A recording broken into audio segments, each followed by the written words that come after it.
Welcome back to the Conservation Podcast. This is our third season of the podcast here at the Pike County Conservation District. And this season, we will be releasing episodes quarterly, and they're all going to focus on our larger annual theme for this year at the district, which is hydrogeomorphology. And hydrogeomorphology is just a big fancy word for the way that our waters and our landforms or our geology of a place interact. So all 4 of our episodes this year in 2025 will focus somewhere in that larger theme. And this first episode, we're going to just take a general look at hydrogeomorphology and some of the geology that we have here in Pike County. And to help us with that, we have 2 guests. One of them is one of our resource conservationists here at Pike County Conservation District, McGee. And our other guest is Olivia who is the Watershed specialist at Wayne Conservation District. I'll start with, how did both of you get started working at a conservation district? So I graduated from the University of Scranton in 2022. I started with a major in biology, and then I started adding a lot of classes because I really fell in love with conservation science and how everything works together on the environmental side of everything, and also environmental studies, so how some of the human sciences and communication and social aspects go into protecting the environment and working with these regulations that we have and the people at the end of them. So all this really fascinated me, and I started looking into different kinds of work you could get in conservation. I found conservation districts, and now I am here. I've been here since September 2023. Awesome. Thanks, Allie. What about you, Liv? So I originally started at Lock Haven with an applied geology major. So after graduation, it's kind of tricky to get into geology, the aspects that I wanted to work in. So I was checking out my local conservation district, who some of my friends were working at, and I thought that was a really great opportunity to work in the more so the geomorphological aspect of county work, because I'm the watershed specialist. It has some correlation to the kind of earth makeup and water effects that it has in the area. So I thought it'd be a nice opportunity to get out in the field and help some landowners along the way kind of figure out how to best manage their properties and soil types, geomorphology types, and everything. So I am doing that now. Nice. Yeah. One of the cool things about conservation districts is there's a bunch of different programs and different ways to access lots of different topics within environmental science. So we're talking about hydrogeomorphology, which is a big word that essentially means the interaction of our waters and our land and the land features, right? So one of those prominent land features that we have in Pike County that's been shaped by waters is the Delaware Water Gap. So how do we get formations like the Delaware Water Gap? So I can start off with that by saying, to preface, the earth is made up of different layers. So as it was forming, new material comes up and layers itself horizontally. It follows the law of horizontality. And over time, it goes through periods of folding and faulting, and that creates orogenic events, meaning like mountains. So the Delaware Water Gap is part of the Kittatinny mountain range, along with a bunch of other mountains that we have in Pennsylvania. And so a lot of it is in this area made up of limestone, mostly mudstone, and some sandstone and gravel material. So over time, the Delaware Water Gap was kind of shaped by the water that fell onto the mountains, flowed down, and created this big gap. So the softer materials and harder materials. The softer materials are overall easier to weather and erode away. So that is the mudstone that is mostly comprised of. So that's how you get such a big gap in the formation.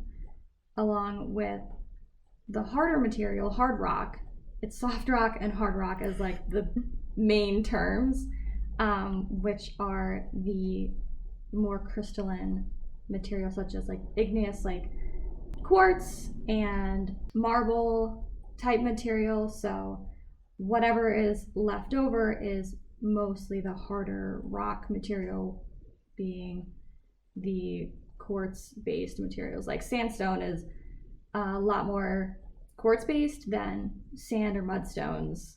So it is what remains after the water kind of erodes it away over time. You get those like very significant geologic formations, the cliff sides we see in like Matamoros along the Delaware. I'm basically picturing the stream coming through and just washing that out over time. Is that a good image? Yeah. Okay. So it'll kind of pick up and carry those softer materials, and if any harder materials do break off, the water will carry it and help it erode over time. Kind of like sandpaper. So it'll chip away a little bit by a little bit more. And we also have the glaciers that were here a long time ago, about 22,000 years ago. So over that timing, it was ebbing and flowing, frosting and thawing again to kind of bevel the earth more. So you have a lot of material being deposited and brought down from the upper regions of Canada. It was called the Laurentide Formation, glacial formation. I forget how you say it properly, but that was a big factor in carving out a lot of these places too, because it would pick up paramaterial from the northern regions of Canada and bring it down to Pennsylvania. We were kind of on the lower edge of the glacial formation, so that helped a lot of the formations and like the Delaware Water Gap that we have today. Yeah, thanks, Liv. And that answers both of the questions that we had at the end of our last couple of newsletters. So the one was, what rock type do we not have in Pike County? And the answer to that was marble. Because like Liv said, we do have siltstone and sandstone and lots of other types as well. And the glaciers were last here in Pike County 22,000 years ago. So not that long ago, geologically speaking. So a little bit more on the glaciers. We said that a lot of the materials that we have here in our landscape were carried down by the glaciers from Canada, right? So how does that impact the kinds of soils that we have here now? So it's really tricky to kind of categorize soil types, even per county, per region of your county, because there's so much variety within them. A lot of it can intermingle between counties. In general, I see a lot of rocky soils in PA, as well, especially in Pike where we work. And from what I understand, it's the glaciers, as they travel towards the Delaware Water Gap, as we said, it erodes the land surface and creates this like really rugged surface. It also left behind many lakes and wetlands. So that's where our peat and mucky soils come from, where you have these really high water tables because the glaciers had been resting in this pocket, basically, that left behind a pocket with a high water table, and this area is prone to being wet. So essentially that's where we get the really mucky soils versus areas where the glacier was maybe moving more and it had a very stony, rocky type of surface left behind. Yeah, so it can kind of be based on elevation, and if you are in, northern Wayne County versus southern Pike County, it's a big difference from maybe where the glacial ice sheet ended up putting down these different materials. So it kind of depends on the area. Some soils can be really dry, and I will say that saying a soil versus a rock material is completely different. Soils are more of the organic material that you have a lot of nutrients-based components in it compared to minerals, and rock material that is just its own substance. So the soil types per zone are very much determined from the parent rock material.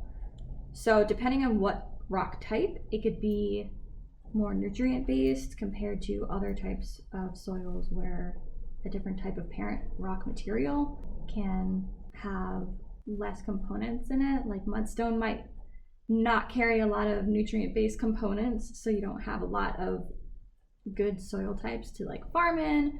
Or if we have a lot of red shale around here, so you don't have a very high base of soil to work with. But I would say, yeah, it's mostly based on the parent material and how that breaks up over time, how much of it breaks up over time, and how much nutrients can be determined from that, and like the manganese or carbon types in it. Yeah, thanks. That's an important distinction to make. Yeah, so soils and rocks aren't the same. The soil is mostly the broken down rock material mixed with other organic matter and all those good nutrients, right? Yeah, so it just depends on the region and what kind of parent material is left. So we talked about the Delaware Water Gap, and within the Water Gap we see a lot of waterfalls. So is there any special way that we get waterfalls as opposed to like the larger gap that you had already described? Yeah, so basically a waterfall is formed based off of the type of material of rock. So as you have water coming down the mountain, it'll erode away and help erode away any small sections of rock that are softer. Like I mentioned earlier, you have soft rock versus hard rock. So over time, the soft rock is going to erode quicker than the hard rock. And usually it's based off of layering. So you might have a soft rock on top, a hard rock underneath that, and another soft rock. So after the soft stone erodes away, it's left with this kind of capstone being the hard rock that doesn't erode as quickly. So as it wears away down the sides, like you have mountains, you'll have a little stream, it'll eventually break apart and glide across the hard rock, and whatever softer stone materials underneath the capstone rock, it'll start to undercut it and eventually break down and apart. So you might have an easier sloping river going downhill, but eventually that softer material will erode away, and then you have a drop. And then after that, you can have more undercutting and less soft material underneath. So you have those like big caves behind the waterfall that people like to kind of go and check out the backside of a waterfall. It's like a little bucket list thing. Yeah. But that can also be kind of dangerous sometimes because the parent rock or the capstone rock will possibly break apart because it doesn't have anything holding it underneath it, right, and kind of supporting it. Yeah, that makes sense. We talked about waterfalls and the Delaware Water Gap, but one of the really popular geologic features in the country that we don't see a lot in Pike County are caves and what we call like karst systems, right? So there's a lot of those kind of down in southern PA, but is there a reason why we don't have those here in the northeastern part of PA? So karst is the term for the type of materials that are in that area of the state per se. So our region of the Northeast, we only have some types of limestone, things that will erode away. Limestone, dolomite, and gypsum are really popular ones that are easy to erode or are more soluble in water. So that's how you get caves a lot of the time, is that it's all of these materials underneath harder materials like a capstone, like granite, or shales of sorts, where these materials start to precipitate in the empty space that it was carried from closer to the surface level, and you'll get all these caves with the stalactites, stalagmites that are just basically those soluble materials kind of seeping down into the ground and ending up in these spaces where there was that type of material before, and creating these really intricate, cool caves. So we don't have a ton of that in our region. Just geologically speaking, that's not the material that we have, and that was formed a long time ago. I actually have a whole map here of the states and just our region of Pennsylvania. So a lot of the caves, we have Penn's Cave out in more central Pennsylvania, where a lot more of that kind of carbonate material was found compared to our area. So if you factor in like the folding and faulting events that kind of shift all of these layers of earth around, it just kind of happens that we didn't have an event that pushed more of this soluble material up towards us, rather than keeping it more in the central location of Pennsylvania. So it's just not in our geologic history to have this.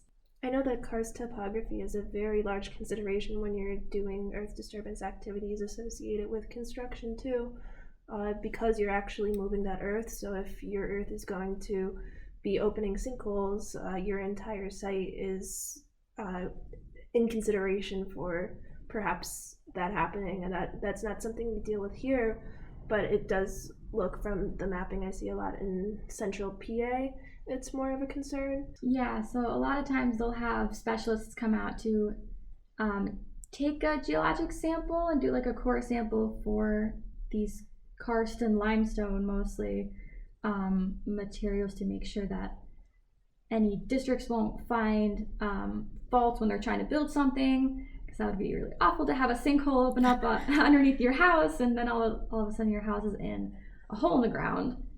So, Allie, you were talking about how the karst geology can pose some limitations or some challenges for construction, and it's not something we see a lot here in Pike County, but what are some of the geologic features that you look for around here when you do site visits, like different kinds of soils that erode more easily or anything like that? Yeah, in general, when you know that a site is going to have certain issues like easily erodible soils, poor infiltration soils, high water table, where you're either going to be dealing with like either a lot of water being generated on the site, or perhaps a very high likelihood of any water entering the site, eroding what is there, it is important to just be aware of some sort of things that might happen on a site due to its geologic location. In Pike, we don't have concerns with karst topography, but we do have pretty, as I said, rocky soils where we have a lot of larger particles in some areas.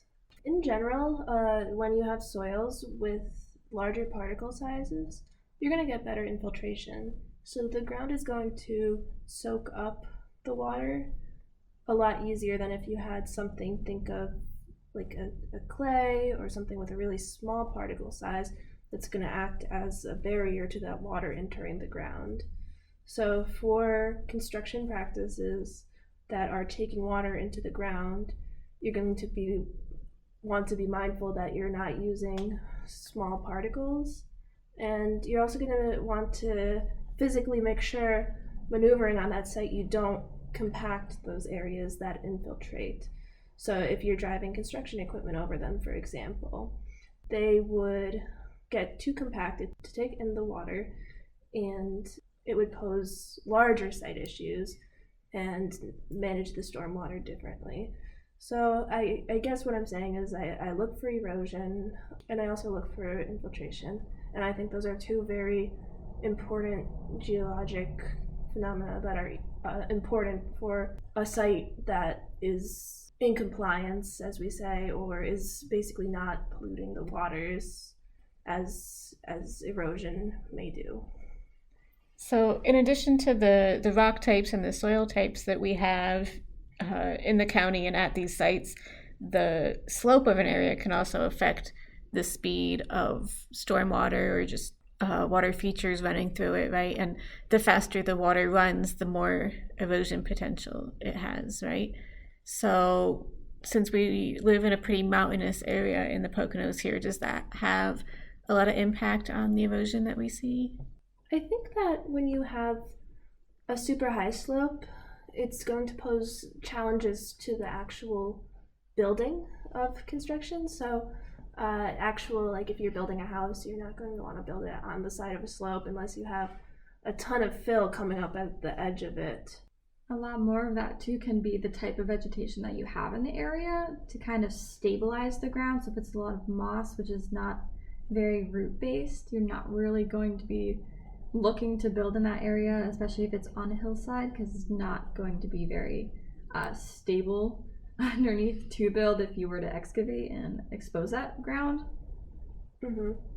In general, there's different, but what we call best management practices, certain structures implemented on a project site to at least manage the accelerated erosion. So when you have slopes that are pretty steep, what would be a 3-to-1 slope, they need more intense best management practices. So they're going to be things like a blanket that sits on top, maybe a channel, or maybe some other more intense best management practice that would be better for this higher speed water versus a super flat area where this water is not picking up soil as quick or as intensely. Yeah, good point. So, Allie, you had talked a little bit about how the glaciers coming through here had contributed to a lot of the wet soils that we have, or what we call hydric soils, that show evidence of being saturated that we see in wetlands and just other wet areas. So there's lots of different hydric soils, right? And one feature is that lots of different hydric soils have different colors. There's like the red soils that we have, and there's also what we call gray ones, which are kind of like a bluish gray. So how did these soils that are inundated with water get their different colors? Mm-hmm.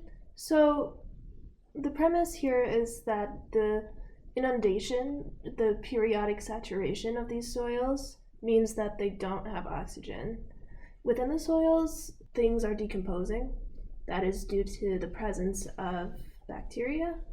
So when bacteria has to be present without oxygen, it converts into anaerobic condition. So it's got to do its decomposing without the presence of oxygen. So these microbes turn to the naturally occurring iron in the soil because that is where they can get oxygen from. So what that does is depletes certain soils where it becomes glade, and it has concentrations of iron in the other soils. So what we see is sometimes a really cool striped characteristic of these soils where you can see the areas it did have water and the areas it didn't have water present, and the microbes were forced to do one thing or another. Yeah, that's super cool, and it's interesting how you can see kind of into the past with where the water was based on the colors and the different features of the soils that we have. I can add a little bit of science to that. I thought this was kind of cool. I had to look into this more. So the bluish gray color versus like the reddish color comes from a chemical reaction. So soils have mostly iron, manganese, sulfur, or carbon components is what I was checking out. And the hydric soil kind of process goes from ferric to ferrous. So the ferric material, focusing on iron, the ferric material is insoluble as it moves to ferrous iron, which is more soluble and able to move and translocate. So the water that is sitting in an area will break down the iron components and translocate them to a deeper portion of the earth that is inundated for a longer period of time, and give it that reddish kind of color, because then those microbes can't utilize it, right? Is that? Mm-hmm. So where they can't utilize the iron, they're taking the oxygen, basically, and they're carrying out that reaction. So they're depleting the area of oxygen. Yeah, that's so cool. So the ferric iron or ferric manganese or whatever it is that the microbes or the bacteria are breaking down, once it goes through that chemical reaction, that's when it becomes that ferrous type that you said, yeah, right? The reddish kind of tint color kind of migrates to the hydric soil, like grayish red color. So once it goes through the chemical reaction, then it's able to move more freely in that kind of different form, and that's when you get the different colors, right? Blue and red. So cool. Okay, so my last question I have here for you is, we see a lot of fossils here in Pike County and generally in the Poconos. So is there a reason why we have so many more fossils here than in other places? The conditions that made it able for these fossils to be preserved? I can go very in-depth on this. Okay, so I can start off by saying that there are so many eras that the Earth has gone through in so many periods of time. So early in the making of Earth, so a lot of the Earth was mostly oceanic. So the state of PA that we know today used to be underwater. It used to have warm oceans, and then you have all of these extinctions that it's going through freezing and then really warm temperatures. So that's how all of these species were like coming in and out of play. So over time, the oceans kind of receded and we have more land life coming up, and that's where you get more of the fern plants and more on land species of vegetation. So by the Pennsylvanian period, which is the state that we live in, funnily enough, that's where we have a lot of the on-land coal swamp forests coming into play. So that's part of the reason why we have a lot of coal mining here, is because of all the natural material that was coming up really early on in the making of this planet and our country, our continent. So you have a lot of like the beginning of the peat, that then turns into lignite and then bituminous, and we have a lot of anthracite in this area. So not only the fossils can you find everywhere, that's where we get a lot of the coal that's in our area too, more of western, northeastern PA. Yeah, so coal is carbon, right? And that carbon comes from organic materials, like you said, all the ancient plant and animal matter. Yeah, so a lot of that early timing for all of these different species coming about and dying off and layering, that's where you get the future coal deposits. So what geologic conditions do we have here that made it so we get a lot of the fossils that we have? Because species aren't included in the fossils that we have because they weren't in the right conditions to be preserved, right? So how did we get so many good fossils here? How did we get what we have? Yeah. Kind of. So a lot of times early species are not very intricate, not very elaborate.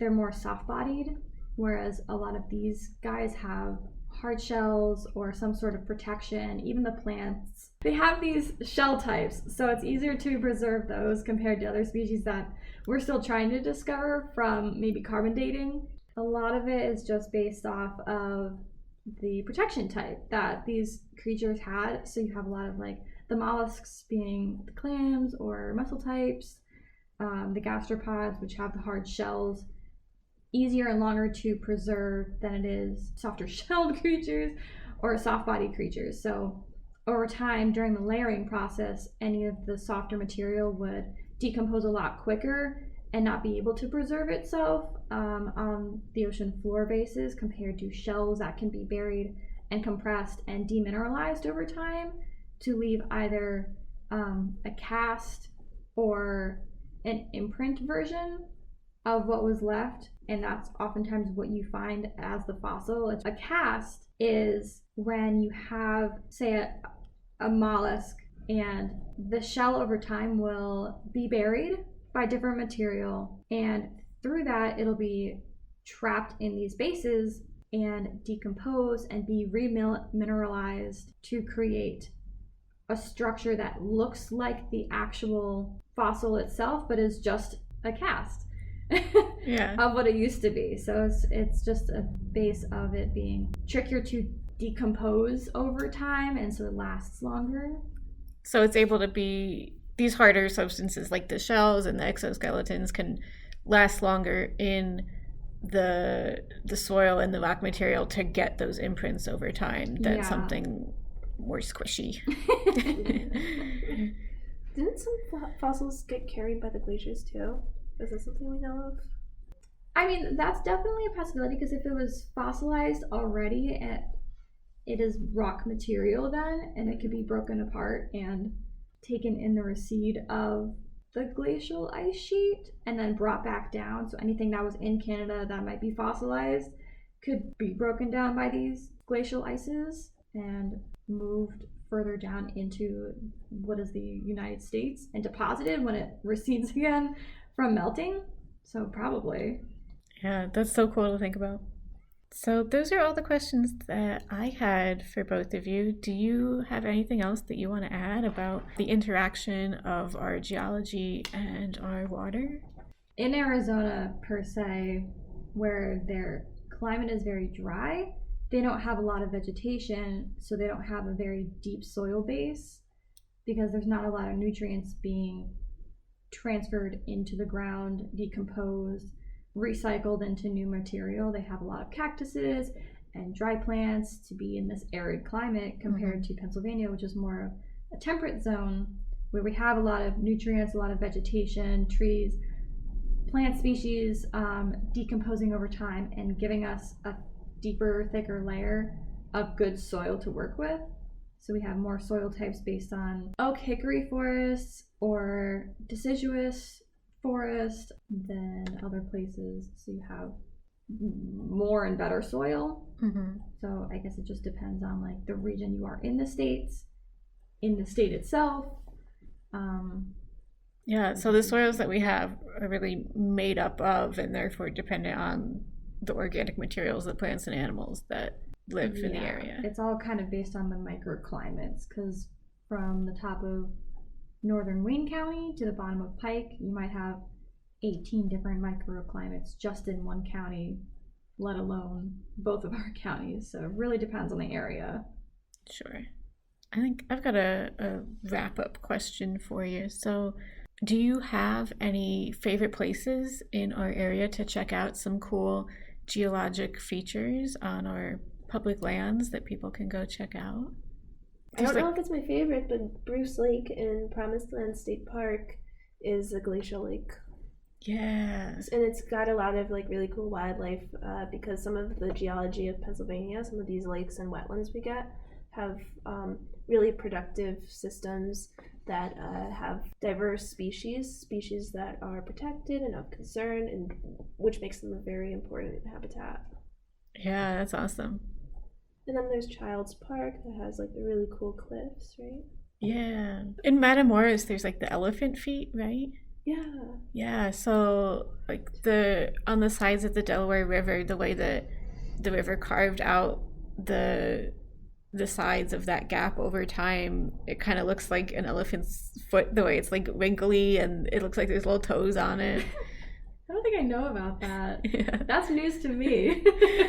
But I know if you do want to find good fossils, Central PA has a lot of different spots. They have these like rock faces that are just cleared rock spots in between forested like tree spaces on the mountainside. So if you can get to one of those, there's going to be fossils, and there are going to be a lot of outcrops that you'll find in central Pennsylvania that I worked with as a student. That is really cool. You can find a lot of different, not just fossils, but a lot of different geological features, which is it's really cool. But I don't really know any over here. That's okay. Yeah, that's a really great place to go and find lots of fossils. But like you said earlier, there's fossils here too in Pike and Wayne, and I know that Pocono Environmental Education Center has a 1 mile trail that's called the Fossil Trail, and so if you pick up the trail guide for that, it'll kind of point out spots along the trail where you might see some cool fossils, so you could be on the lookout. That's all I have for this episode, so thank you so much, Allie and Olivia, for sharing your knowledge on hydrogeomorphology. Yeah, thank you, Emily, for having us. Thank you.